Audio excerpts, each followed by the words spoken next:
First of all, I want to welcome everyone to our Tuesday talk. I'm Michael Robinson, the career coach here at Easter Seals Veteran Staffing Network. VSN for short, I'll be your host and presenter for today's presentation.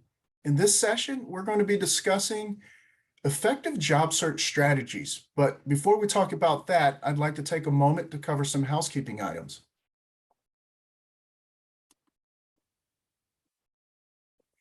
This webinar will last approximately 45 minutes with a live 15-minute Q&A session at the end. If you have any questions before that time, just pop that into the chat box. I'll break periodically if I see a lot being chatted.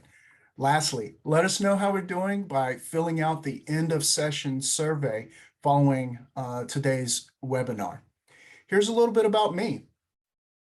I am a retired Marine, and with the majority of my post-military career having been in HR, I've held positions as a hiring manager, recruiter, and career counselor. In my previous position, I worked exclusively with military people leaving the military and entering into the civilian workforce as an employment facilitator, part of the Transition Assistance Program, also known as TAP.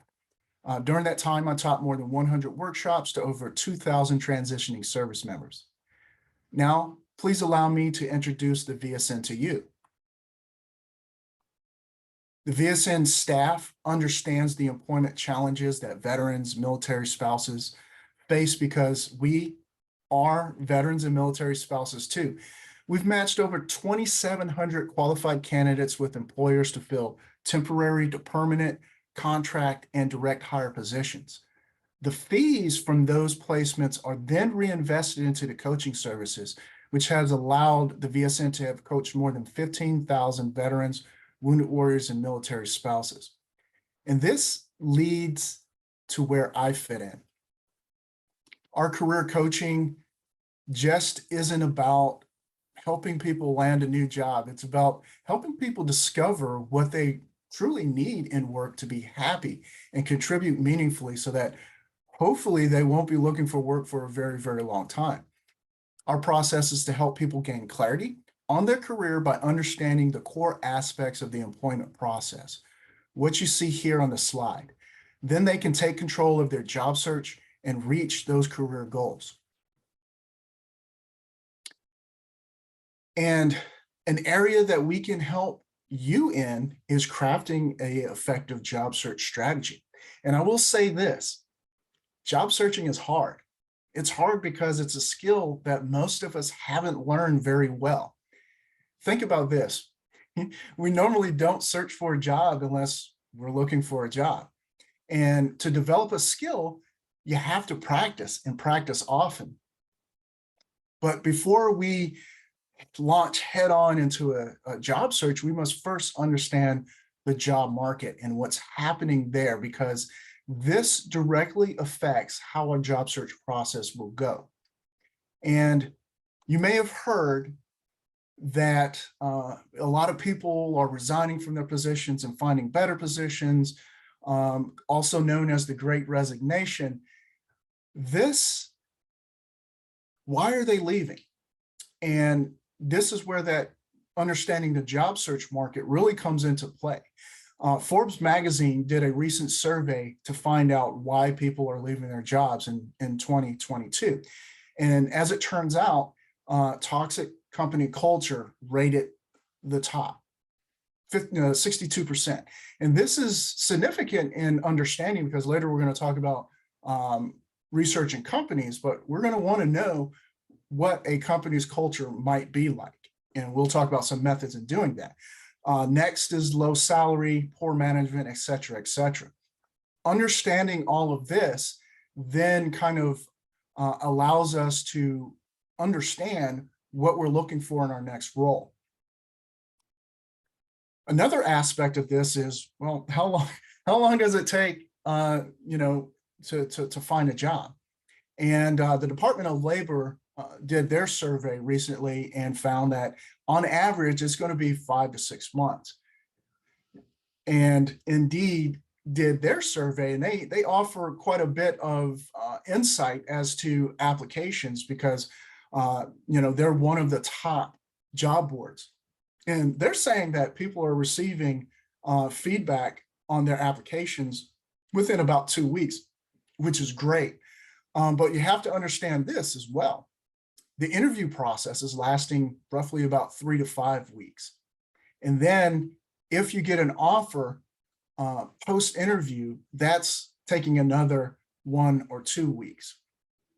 And these are just rough numbers, but if you put all that together, that's pretty much a month and a half alone.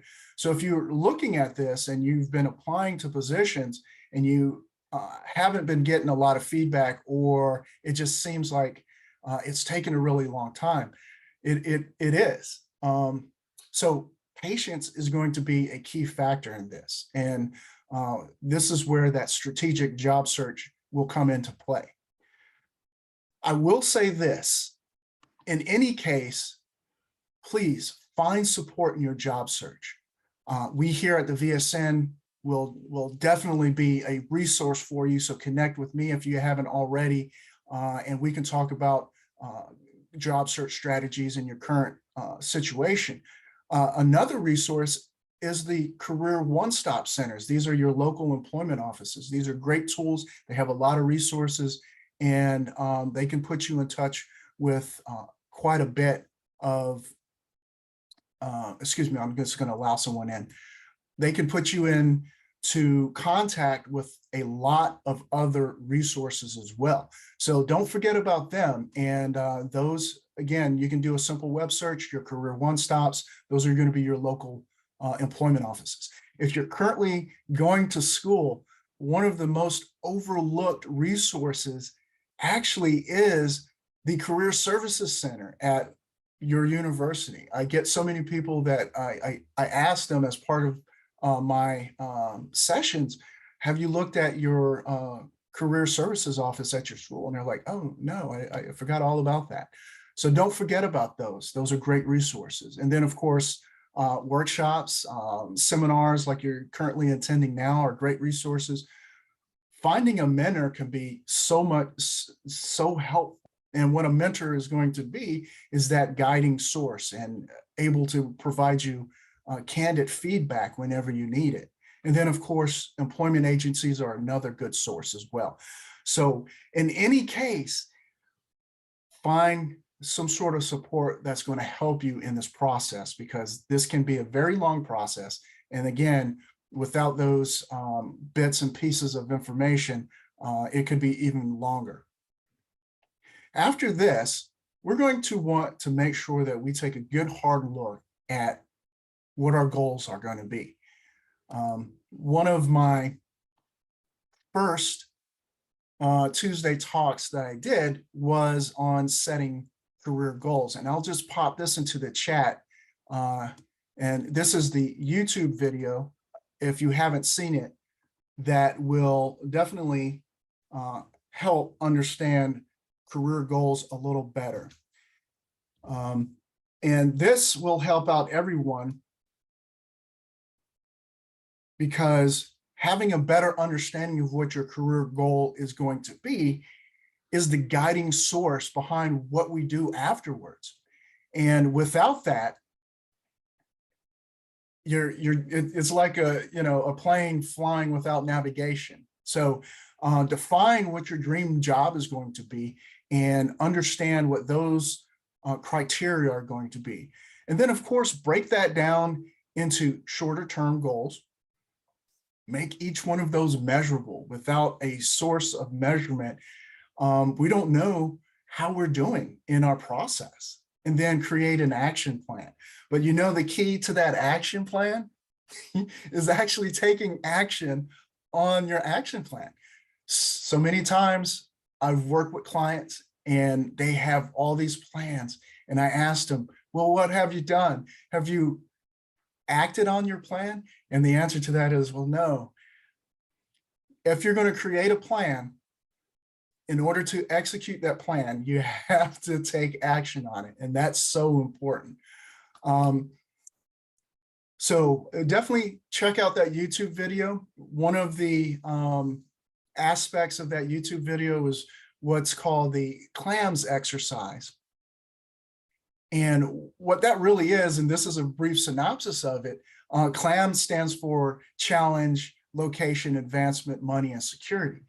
These are usually the top reasons why someone is looking for another position. So they may be in another job already, and they're like, I need to change. I need to do something different. And these are usually the key elements in that decision. So when we talk about the challenge, how engaged are you in that current role that you're in? And engagement is so important. Because if you don't find it stimulating, then you're going to get bored. If you're overstimulated, then you're going to get burnt out, and that's where mental health and your wellness and all those kind of things, your health, are going to suffer. So understand the challenge that you're looking for in your next role. That's going to be key. Location. Are you open to relocation?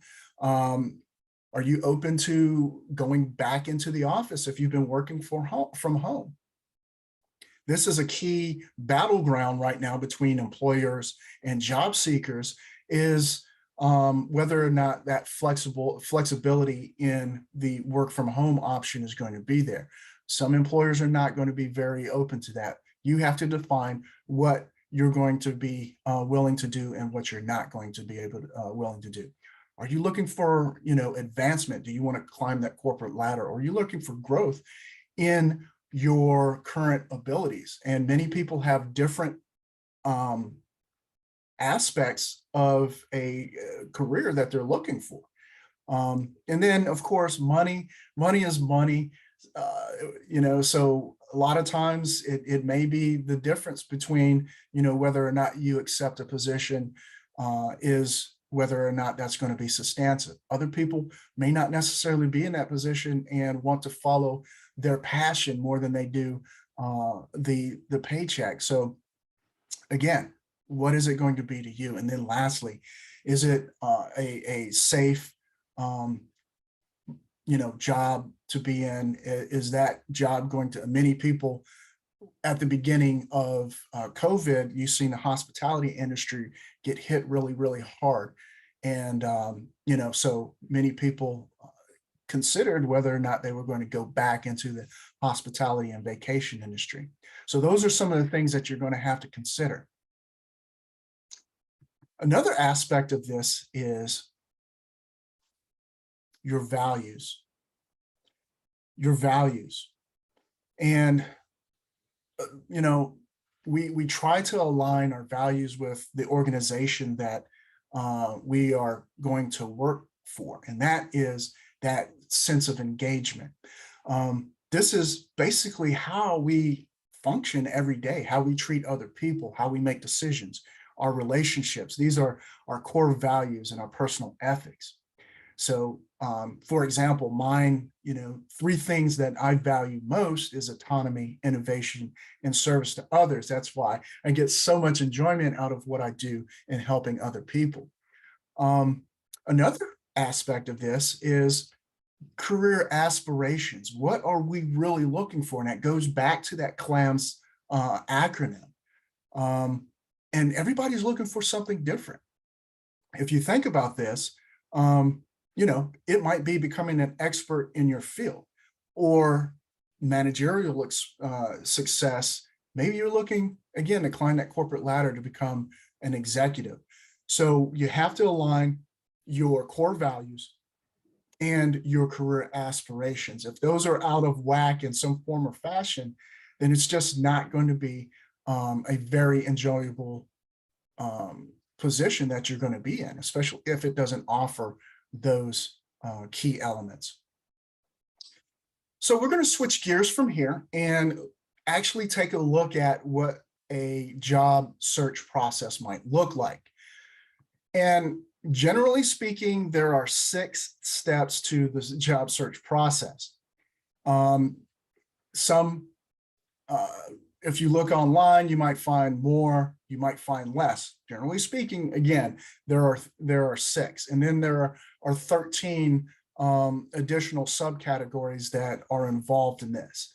One thing you need to know about this is, yes, these are steps, but you don't need to take these one by one. One step actually influences others. And so if you're looking at this and you're like, well, I have to do, I have to identify my target. Well, yeah, you do, but you're also going to have a resume, and you're also going to have to, work on your cover letter and your interview skills and your networking. So all these things run together. So if you're trying to take it step by step, it's going to be a very, very long process.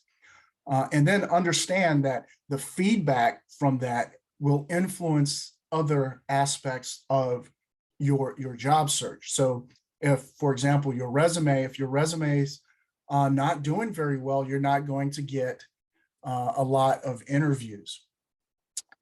You remember the resume is designed to get you into the interview room. So if you're sending out a lot of resumes and you're not getting feedback, that feedback is callbacks for interviews, then your resume is probably going to be the culprit of that.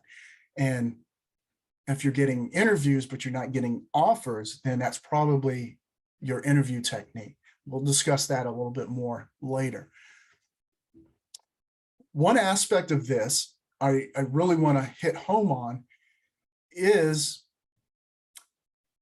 keeping your materials, your marketing materials, up to date. Your marketing materials are those, your resume, cover letter, your elevator pitch, and your LinkedIn online profiles, or, Facebook, whichever one you use, your social media. All those are your marketing materials. And oftentimes what happens is people get in a position and they stop updating their materials. So 3 or 4 years down the road, they're looking for another job, or something happens. Maybe that organization goes out of business, which is known to have happened. And now all of a sudden they're thrust into a job search unexpectedly. All those things that they learned from their past job search is lost. And they didn't keep their resume or any of that stuff up to date. So now they're jumping through hoops trying to get that organized, and it turns into a big mess. So understand, keep it updated every 3 to 6 months, or whenever you learn a new skill, or volunteer experience, or something that is going to be impactful. Put that on your resume, update it, keep it ready to go at a moment's notice. From this point, understand there are two types of job seekers. There are the passive, someone that's not actively looking for work, but is probably open to employment options. And then you have the active job seeker. This is someone that's fully engaged in the job search. They may or may not have a job, but they're actively seeking new employment.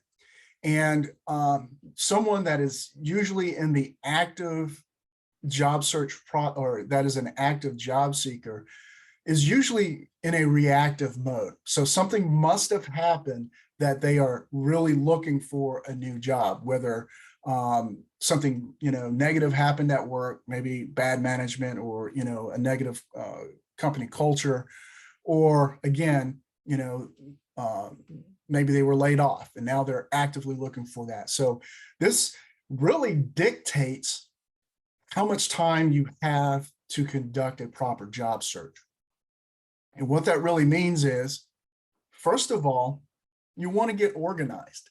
If you're not organized and everything is just haywire, it's going to be a mess. Believe me, I've seen it. I've been through it. And then, of course, without that organization, you're not going to be able to prioritize your task. And that's going to be extremely important. One thing that you want to make sure that you absolutely do is allot time for your job search. So there's something, if you haven't heard of this before, it's called chunking, not junking, but chunking your job search into blocks of time. And what that does is you're not burning yourself out on your job search the whole time. And we'll talk about some of this here in a few moments. But when you chunk your time into blocks, then it helps in that process being more focused and strategic about your job search. Some of the things that I found that is very useful and helpful is to have templates for emails that you're going to send out, or LinkedIn messages, whether you're receiving those or you're sending those out. If you have pre-made templates, you're not having to recreate those every time. And then, of course, log your process. We'll get into that here in a moment, and schedule time for you. This is going to be so important. And here's what a daily schedule and task might look like. Everybody's is going to be different. Some may have more, others may have less. It really depends on the day of the week, et cetera, et cetera. The key thing is you want to, again, chunk that time into blocks so that you are moving from one to the other with a purpose. This might be what a weekly schedule might look like. A couple of things to note on this. Networking is going to be huge. If you've seen on the daily, you want to make daily processes in your networking, and then have those goals set as well. Professional development, whether it's a session like this, a workshop, you want to take time to learn something throughout your job searching process. And then, of course, finances are going to be so important, especially if you're not currently working at the time that your job search happens. So you're going to have to keep that in mind and spend time making sure that you're staying up to date on your finances as well. That can be a huge source of stress. Always make time for mock interviews. We'll dive into that here in a little bit. And fitness, definitely going to do that. You need to do that. This is, a job search tracking spreadsheet. This is very helpful, and it goes back to that. You got to log your process. So you can do this. You can make this as in-depth as you want. And I had in mind separate tabs that I would also take and copy and paste the job posting into those particular tabs, so that understand that sometimes you will go back and you'll look for that job posting and it won't be online anymore because it's, it may have been sometimes some organizations closed out the job posting before they even contact job seekers. So keep that in mind. If you're not keeping a hold, whether that's a printout of it or a PDF copy of that job posting, you may not be able to find that later on, but it helps to keep track of those. So you can make this as in-depth as you want, or as skimpy as you want. The idea behind it is, if it takes 3 to 5 months for an organization to get back to you, if you don't have this, then you may not remember that you even applied to that, and that's really a bad thing. So we don't want to do that. Other aspects of the job search is understanding the key performance indicators, or KPIs, in your job search. These are your metrics, and you want to track this information. And that's why that spreadsheet that I just showed you is so important, because without those measurements, you don't know how well your job search is going. And believe it or not, I ask a lot of clients, so how many applications did you put in? How many interviews? And typically they don't know, because they're not tracking it. They're just, hitting that quick apply button and firing off those resumes as quick as possible without tracking that information. So understanding your metrics is going to be key to understanding how well you are performing in your job search. And you can have as many as you want. I don't recommend going above 5. Here are a few examples that you can do, application to interview ratio, interview to offer ratio, leads. This is, through your networking, how many people have said, hey, you may want to apply to this position, and how many of those opportunities have received callbacks or some sort of feedback. And then, of course, referrals and LinkedIn recommendations. Those are going to be key as well. Here's an example of what that might look like. So the general rule of thumb is 1 per every 10 applications. And what that might look like is, 1 interview per 10 applications.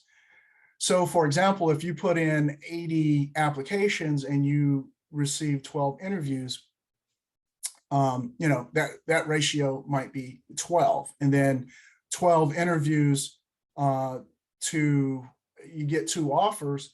Well, remember, you only need 1 offer, but think about it. You're getting that's a 20% ratio of how many interviews to offers that you get. You only need 1. Just keep that in mind. Something that I learned later on in my career was journaling. And I used to do this when I was in the military, and I don't know why I stopped when I got in the civilian sector. But journaling is a very key aspect of your job search. And remember, I said, you might get a position, you stay in that position 3 years or 4 years, and now all of a sudden you're on a job search. Well, this is another aspect to help you look back at what you did in your previous job searches and either recreate that or their learning lessons. And it can help in your current job search. It's therapeutic. The job search itself can be very frustrating. And if you're not capturing your thoughts and your feelings in your job search, then it's going to be very frustrating as well. It allows you to keep your goals and your plans in one place. You can record your meetings, after actions of your interviews. That's a great way, again, to look back at those sources. And then it captures all your thoughts in one location. So you don't have scraps of paper all over the place. You have it all in one area. So keep this in mind. If you haven't already done so, keeping a journal is a great way to reflect. And you can have multiple journals over the years. So keep a hold of those. And I talked about this earlier about making networking a part of everyday life. There are opportunities everywhere you go and with whoever or whomever you might meet. If you're standing in the line at the grocery store, you never know who you're going to bump into. So make it a daily habit to try to network and link with others. You may also want to set networking goals. We're going to have a complete Tuesday talk that's going to cover networking and how to do this. So these are just brief talking points, but you have to understand this. Networking is key to the job search, and it's probably the most effective tool that is going to allow you to meet those individuals that are going to be may have an impact on your job search later on. So connect with as many people as you possibly can. You don't know where those relationships are going to lead. Another key factor in that is connecting with recruiters. And why would you want to do that? Again, it is to bridge that gap in information. And most people don't think about this, even if that recruiter isn't in your line of work currently or isn't in the industry that you're looking to move into. Recruiters talk. We have our networks as well, and we move to positions as well, and we carry our contacts with us. So it helps out in building your network. It can also facilitate introductions to hiring managers or those that have the ability to talk to others at places that you want to work. And here's something that most people don't think about, and it's real easy to do. Make referrals. So if you have someone in your network that you think would be a great fit for a position one of these recruiters might be looking for, make the referral. That is, recruiters love referrals. And I'll talk about this again here in a few moments. Recruiters love referrals, and that's going to help build that relationship, and they will quite possibly remember that and later on down the way. So you want to make sure that you're building those relationships, and recruiters are a great way to do that. In addition to this, mock interviews. If you've never heard of this before, this is one of those underutilized processes. Why do mock interviews? Because practice makes perfect. Interviewing is a skill, and it doesn't matter how many times you interview, you're always going to be a little bit nervous when that interview starts. And the more practice that you're going to be able to get, then it helps in understanding your reactions to things and how to better handle stress and anxiety and answer questions thoughtfully. It also allows you to get constructive feedback.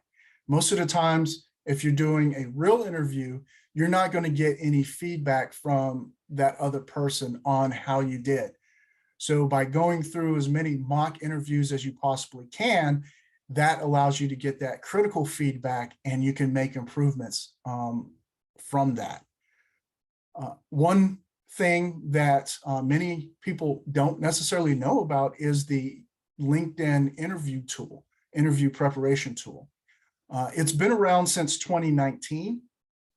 And if you haven't seen this before, this is really, really a good source to start with if you are working on moving into or doing those mock interviews and you want to get some prep before that. This is a great tool to do so. And it provides videos of how people answer this, along with articles from professionals, experts, and hiring managers on how to answer common interview questions. So it allows you to practice those. You can record yourself so you can see your facial expressions and your body movements, which is so important. Or you can write out the responses and get some feedback from that. Now, the feedback that you're getting is from artificial intelligence, that AI. So it's going to give you that, and it usually gives it back to you really, really quick. So it's not like you got to wait a couple of hours. It's pretty much once you submit it, you get it instantaneously.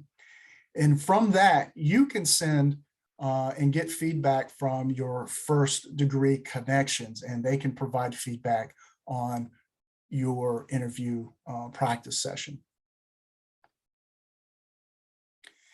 Akin to mock interviews is informational interviews. So there are huge benefits in informational interviews. Now, the difference between an interview for a job and an informational interview is you're not applying for that job. You are meeting with someone from that company, whether that's a recruiter or a hiring manager or an executive, that is just providing information. This is so beneficial in your research. And if you haven't done this yet, creating a target list of companies that you would like to work for, I would encourage you to do that, because then you can set up informational interviews with those companies. And I used to do this as a recruiter, and it's not very hard to do. So it's something to consider. This is where you can get insider information on different fields and careers, as well as key building relationship with those with the hiring managers that will help later on down the road. It also will allow you to gain awareness of future opportunities. So they may not have anything, and I've heard of people actually having jobs created for them based off of these informational interviews. That's what kind of impression that person may have made. And organizations usually can do that if they have someone, if they have talent that they really don't want to see walk away, then they have that capability of creating positions. So think about this. It gives you that feedback and advice. You create a business contact, a business network, maybe even find yourself a mentor based on informational interviews. So keep this in mind. Great resource. If you haven't heard about these, I would strongly recommend that you look into, contact me if you'd like further information on this, or you can do your research. But informational interviews are great sources. So as part of our job search, well, obviously we're going to use job boards and use several of them, but don't go overboard with these. And I'll tell you why. Balanced Careers, a resource in employment websites, said that these were, the top job boards. So Indeed, Monster, Glassdoor, these are all great. I do want to point out that FlexJobs has just signed a deal with MSEP, or the Military Spouses Employment Program, for a free subscription for 1 year for military spouses. So if you haven't heard about that, I'll drop that website here so you can research that here in a few moments. But understand that these websites and job boards are crucial to your job search. But if you use too many of them, you're going to get overwhelmed. So use the ones that are going to be beneficial for you, but understand without that tracking, that tracking spreadsheet that I showed you, you're not going to have everything in one place. Job boards such as Indeed, yeah, you're able to track positions that you apply to through Indeed, but you can't do it in Monster and you can't do it in Glassdoor. So you'll have information spread across 5 different job boards rather than having it on one spreadsheet. So that's why that spreadsheet is so important. Yes, it's good information to have in that website or that job board, but you need that information consolidated in one place. So yes, use the job boards. Understand that organizations they all don't post on all the websites. So some might post on Indeed and others might post on Monster. That's why you'll need to use more than one job board. I know this is going to sound like a contradiction, but don't limit your job search to the online job boards. It's great to use job boards, but remember I said networking is going to be a key asset in your job search. So schedule those informational interviews, go to conferences, industry conferences. Networking events are going to be crucial, whether those are online or in person. Job fairs, again, even, if you currently have a job and you've taken some time off to go to these, you have to be careful about doing that. But job fairs are a good way to meet recruiters and a good way to see what kind of positions are being advertised out there. And then, of course, join career clubs. What this is, it are groups of individuals that, are like similar in a platform like this, or they might meet maybe at the library or, the YMCA. And they talk about job search processes. They talk about their experiences and different leads. I mean, I may have a lead to a position that is outside of my field, but I may know someone that may be interested in that position, and I can pass that information along. So joining career clubs or job clubs, this is a great resource as well. Volunteering is absolutely wonderful. In fact, volunteering is what led me to the position that I'm currently in right now.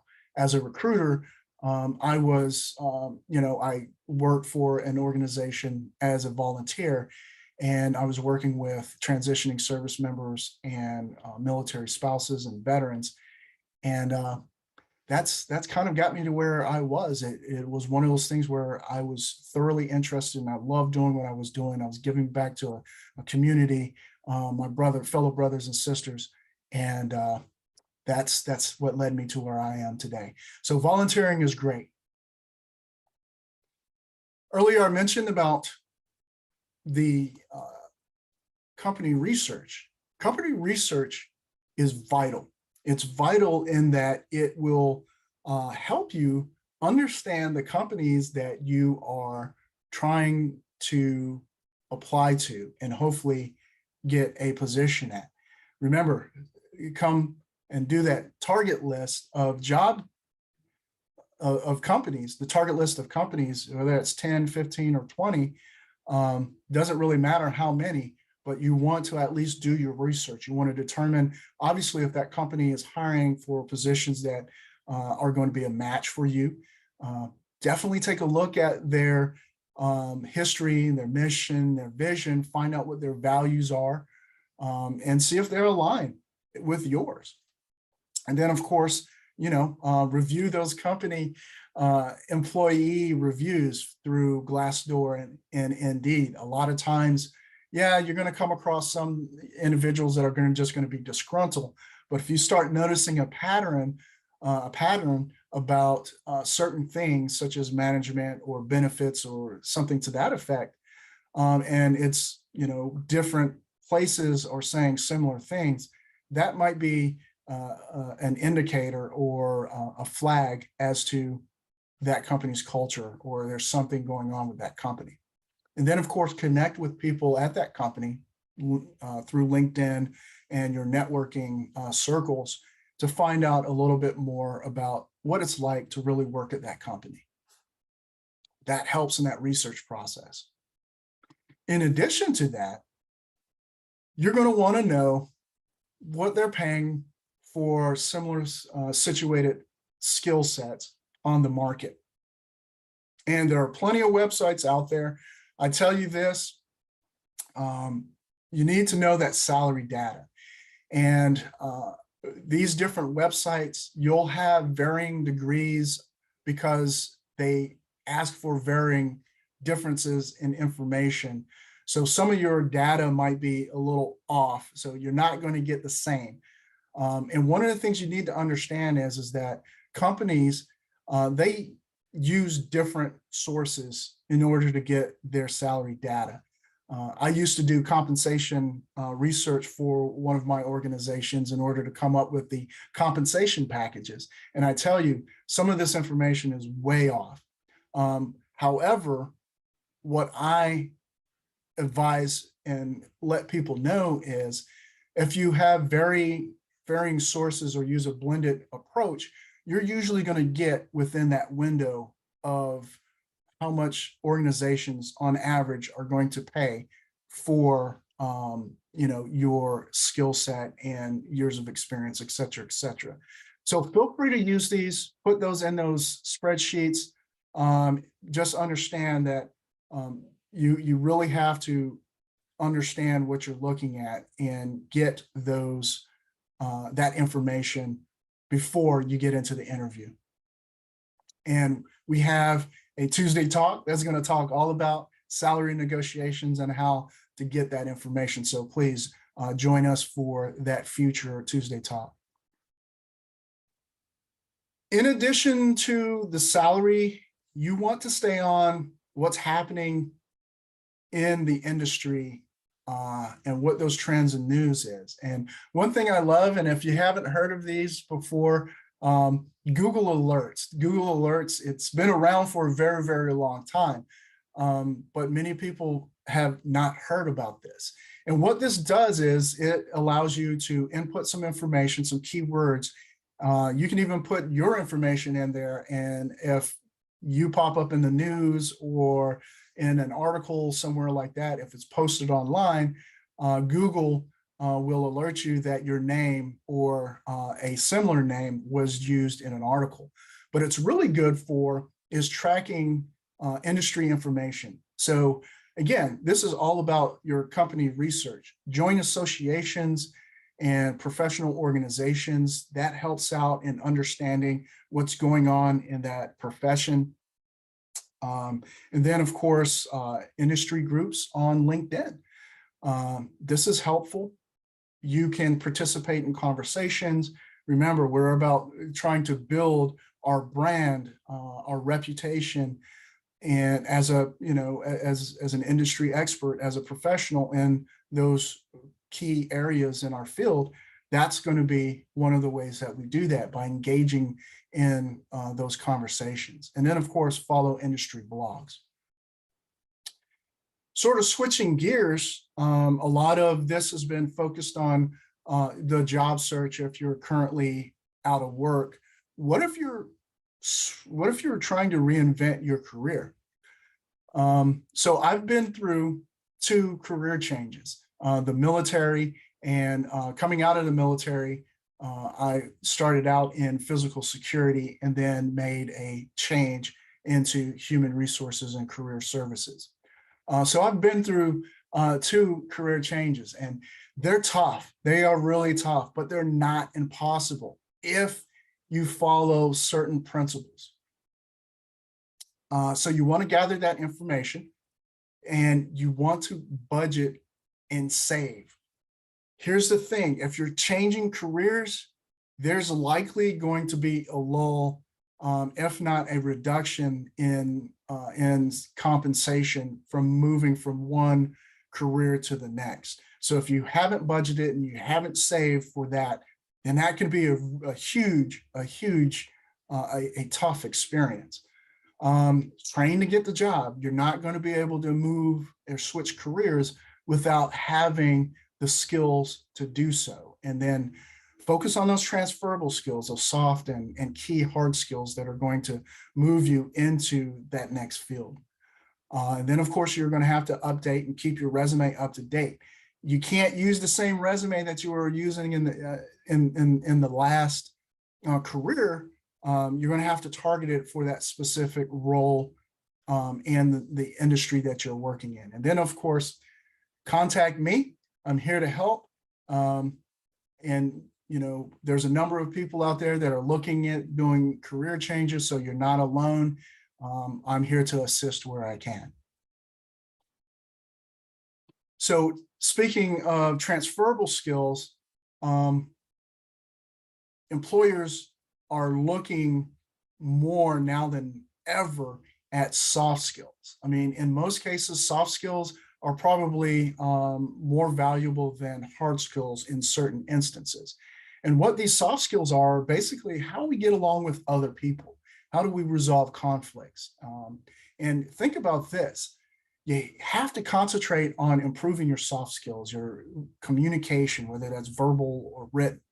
And to be able to do that, your critical thinking skills. And to be able to do that, you have to practice.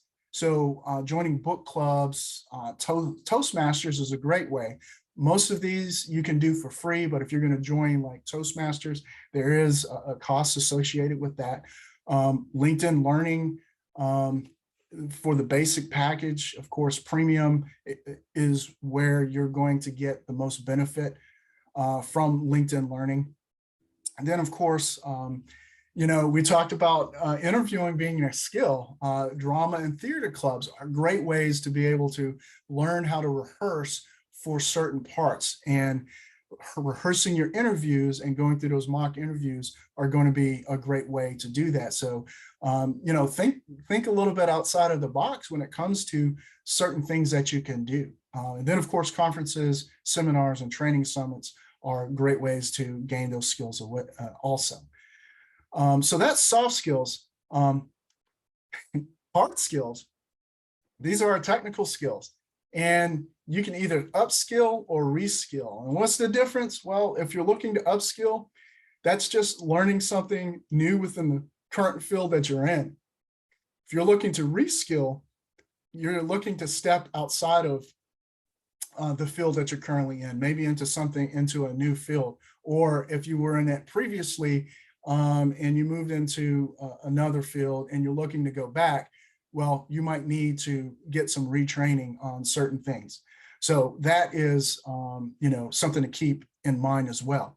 And you can do this. Some of the processes that we looked at, going to a technical college or things of that nature to get those things, or going back to school. To do this, you're going to want to do this and to become more competitive, as well as be, if you're looking to change careers, remember we had talked about that. If you're looking to change careers, then you're going to need those skills in order to do so. And then, of course, obviously, if you're staying within that field, you're going to want to get a promotion or in order to land a better job.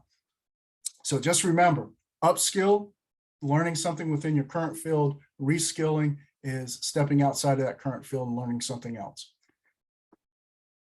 Ask for referrals. We talked about this a little bit earlier. In order to get a referral, you're going to have to ask someone, and you can do this through LinkedIn, or if you know people at that current organization. They could be current employees or past employees. It doesn't really matter, but you want to think about the relevancy. And what I mean by that is, how close is that person to that particular organization, as well as that particular department that you're looking at applying to. So the more current that person is, and the more connected they are to that particular team or that department, the better off you're going to be. You can request this through email or through LinkedIn. You want to introduce yourself, let them know who you are. If you've met them before, explain to them how you're acquainted. Or if someone referred you to them, introduce that person as well. Obviously, you want to be upfront about why you are contacting them and what the request is going to be. Always say thank you, and then, of course, follow up on the request. Don't expect this to be a very quick process. People are busy. They might forget about it. So follow up and a gentle nudge to get them where they're going for that referral. Something that's not talked about a lot is preparing for rejection. And this is tough. This is really tough. And we are going to experience this. Ask for feedback, but don't expect it. There might be times where I know as a recruiter, if it was pretty much clear cut that the individual didn't meet a certain certification, or they just didn't do very well in that interview. Those are some things that you can talk with them about. There are other things, and companies usually don't give that feedback because they're afraid of legal consequences if someone perceives that they were discriminated against. So organizations usually stand firm on not providing that feedback. But you can always ask, and then avoid over analyzing things. Sometimes we are harder on ourselves than others might be. You have to manage your emotions. Always look forward to the future. And then, of course, stay connected. One of the little things that I learned a long time ago, and through recruiting, always stay connected. Yes, you may not have gotten that position, but you never know what 6 months or a year might come. That person may be looking for a similar role. And if you're not connected with them, you're not going to find that information out until they post the job. Keep in mind, recruiters usually look at their network first, whoever they have in their network, to see if there's going to be a match, and reach out to them usually before they even post that position. So that's one way to get that insider information. Along with being prepared for that, you want to stay motivated. Set your daily motivational targets by reaching those metrics. Remember, we talked about that, how many applications you might have put in. And then, of course, surround yourself by people that you can learn from. One thing I learned early on in my civilian career was surround yourself by people that do what you want to do, because that's the greatest learning experience. That's going to broaden your network, and it's going to give you that insight into that particular field. Also, focus on those things that you can control. There's a lot of things about the job search that you can't control. You can't control if you get selected for an interview or not. You can't control whether or not you're made an offer or not. But what you can control is the quality and content of the information on your LinkedIn profile, your resume, how many resumes you're sending out, how many follow-ups you do. Those are the things that you can control. Celebrate small victories. If you get a call back, celebrate it. Yes, you got a call back. If you, if you may hit your quota for network or referrals, celebrate those. The small things are going to keep you happy. And then, of course, keep yourself busy during the job search process. It can be long and it can be tedious. Think about this, say yes to side hustles. And what that means is if you can get paid for something that you do. I mean, I like putting picture frames together. I don't think anybody's going to pay me for those, but that is a side hustle that you might be able to at least take your mind off the current situation. It may be, you never know where that leads to. If it leads to owning your own business, then that's something that you can fully engage in. Volunteer, as I mentioned before, is a great way to substitute your experience. Get out and explore, go do different things, exercise, and more importantly, connect with friends and family. Life is too short. You're going to want to make sure that you connect with them and obviously be well. All right, everyone, before I wrap things up, I do want to invite all of you to our next Tuesday talk. And this is going to be on September 20th. We're going to be talking about working with recruiters. I talked a lot about recruiters in this session. Believe me, you're going to want to link up for this one.